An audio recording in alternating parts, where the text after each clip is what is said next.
غوث اعظم اور شہ سمنان کا ہے واسطہ، غوث اعظم اور شہ سمنان کا ہے واسطہ، یا خدا فیضان مدنی کی جہاں میں دھوم ہو۔ اگلا سوال کسی نے کیا ہے کہ نمازی کا اپنے ساتھ 4 یا 5 سال کے بچے کو مسجد میں لے جانا کیسا ہے، اور اگر اس بچے کو نماز کی تعلیم اور ترغیب دلانے کے لیے لے جا رہے ہیں تو مسجد میں کہاں پر کھڑا کرنا چاہیے؟ بچے 2 طرح کے ہوتے ہیں، اس نے 4-5 سال کر کے متعین کر دیا۔ ایک تو باشعور باتمیز بچے ہوتے ہیں، باشعور ہوتے ہیں، بالغ نہیں ہوتے، اس کے نیچے ہوتے ہیں، مگر بالکل ہر نماز کے ہر انداز کو جاننے پہچاننے والے ہوتے ہیں۔ ایسے بچوں کو تو آپ کسی بھی صف میں کھڑا کر سکتے ہیں،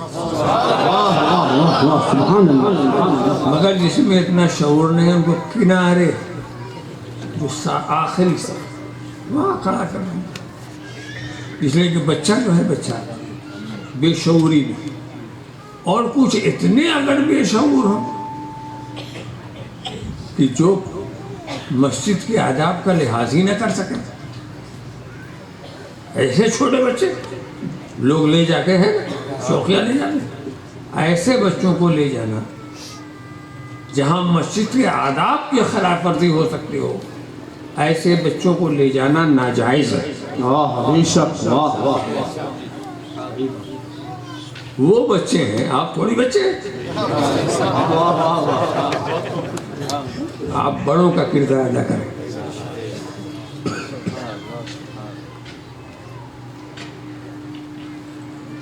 ایک مسجد کا داخل ہوتا ہے اور ایک اس کا خارج ہوتا ہے، تو اس تعلق سے سوال ہے کہ مسجد کے صحن میں نماز پڑھنے سے مسجد میں نماز پڑھنے کا ثواب ملے گا یا نہیں؟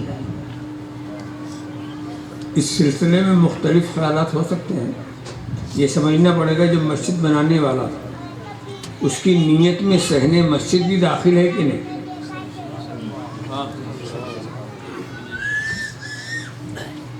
تو وہ مسجد کا صحن بھی مسجد ہی ہے، یعنی جو عمارت کے نیچے ہے وہی مسجد، ایسا نہیں۔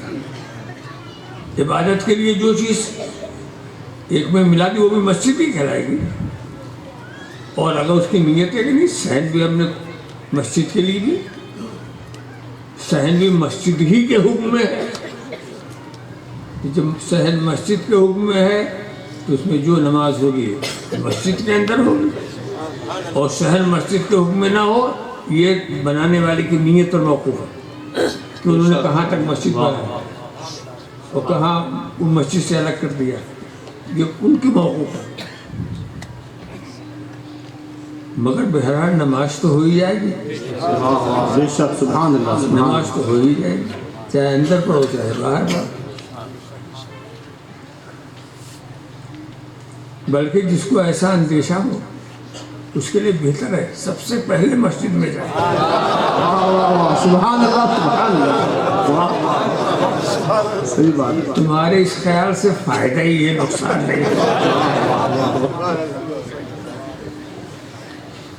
غوث اعظم اور شہ سمنان کا ہے واسطہ، غوث اعظم اور شہ سمنان کا ہے واسطہ، یا خدا فیضان مدنی کی جہاں میں دھوم ہو۔